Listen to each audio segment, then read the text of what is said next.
Hello, I'm Peter Kellner and I'd like to set out my ideas for chairing the European movement. Let me start with the good news. The story of Europe over the past 7 decades has been truly remarkable. 1,000 years of war and tyranny have given way to an era of peace and freedom. For my family, that contrast is personal. My father was a Jewish refugee from Hitler. Most of his relatives died in the war. For him, a united democratic Europe was not just a dream, but a necessity. That same dream has inspired tens of millions of people. In Eastern Europe during the Cold War, in Southern Europe during its periods of fascist rule, today in the Balkans.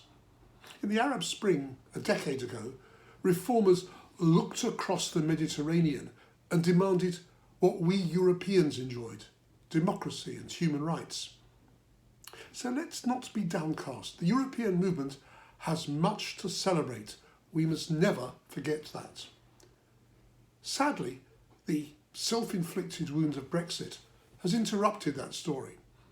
I agree with those who say that we should revive our relationship with the EU brick by brick.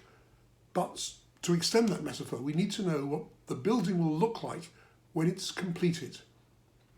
If you choose me for chair, I would be clear about our long-term objective. It's to secure a democratic decision to return Britain to its place at the heart of Europe as a full member of all its major institutions.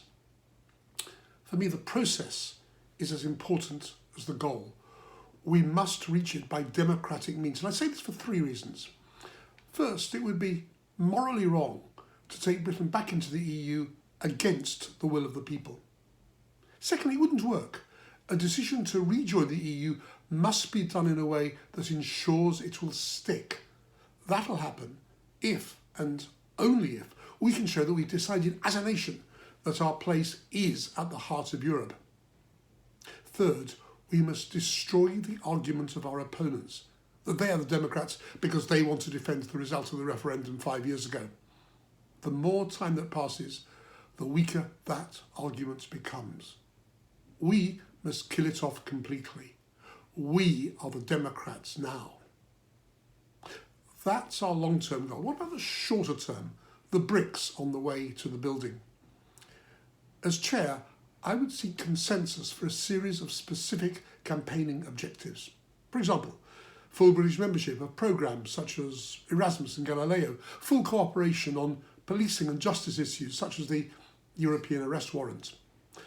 Looking further ahead, we should build the practical case for British participation in the single market and the customs union.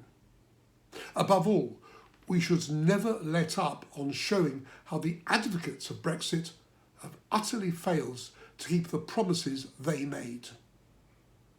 We should also acknowledge that the EU doesn't stand still. It evolves.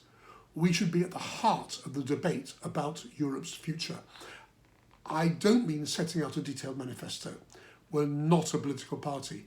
As chair, I would encourage an open debate. Let 1,000 flowers bloom. And let's not limit our ambitions for Europe. It can do much to help the world combat climate change, pandemics, terrorism. It can also do much to ensure that the giant tech industry is a force for good and pays proper taxes across the world. It can also be one of the world's significant peacemakers. Remember how the EU negotiated peace between Kosovo and Serbia, ended piracy off the coast of Somalia, and led the nuclear arms talks with Iran. Let me turn now to the practical implications of all this for the European movement. Our immediate task is to maximise the impact of our campaigning. And here's how I would approach this challenge as chair. First, I would seek to exploit to the full the movement's strength as an organisation that operates nationally, regionally and locally. We can join the dots, link the big picture of Britain's impact on trade and economic growth to the jobs lost and companies suffering in each community. We can multiply the impact of our campaigning if our national and local messages are the same. I'm sure the movement's current survey of the local impact of Brexit will provide a mass of important information. The challenge will be to use it effectively.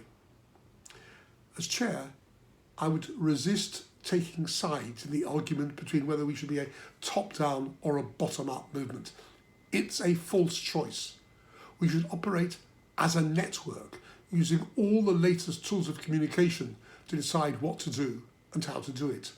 And that means sharing information and our campaigning ideas and experience. Tell each other what we find out both about the impact of Brexit and how we get our message across. And let us be rigorous in assessing what works. We should not be afraid to test new ideas. Some will work better than others. Let's discover what works best and use that knowledge to campaign more effectively. This leads to the second way in which I would seek, as chair, to maximise the movement's ability to campaign effectively. Now that the UK is out of the EU and the transition phase is over, the movement's work enters a new phase. It's the right time to consider the way we operate. So I would work with you to review the organisation's governance. It would be a genuine review, not a cover for imposing preconceived ideas. What I would do is ask a series of questions. Should we streamline the decision-making processes between AGMs? What are the best mechanisms for coordinating national and local campaigns? Should the National Council have more of a campaigning focus as the forum that brings together representatives from around the country? How can it best mobilise the enthusiasm of local branches and of those individual members who are currently not involved in those branches? How do we make sure that the Executive Committee properly represents women, people from ethnic minorities, people under 30? Should it have the power to co-opt, or does it need more radical reform? Above all, do we need to strike a new balance between the efforts we put into talking to each other and those that we put into talking to the rest of the country?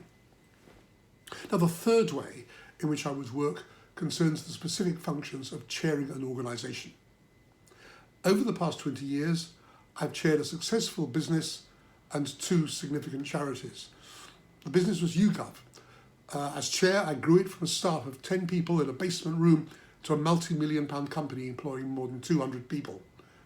And the charities I chaired were the Royal Commonwealth Society and NCVO, the National Council for Voluntary Organisations. Altogether, I reckon I've chaired at least 100 meetings. I believe in keeping them focused and completing them on time. Now, except where there have been elections, I have not presided over a single vote. I believe that effectiveness requires unity, and unity requires consensus.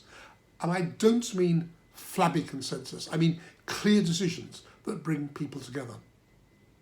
I also believe in respecting the distinction between a chair and chief executive. No organisation can be effective unless the two work well together. That's possible only if the two respect each other as people and respect their different functions. In particular, the chair must leave day-to-day management and operational decisions to the chief executive and not try to second-guess their decisions. I've spoken twice to Ella Bird and I'm confident we can make that partnership work. In this brief overview, I've tried to give you some idea of why I applied to be your chair and how I would do the job. There's much more I could say, and I'm sure more that you'd like to ask me. I look forward to our discussion on Saturday. Thank you for listening.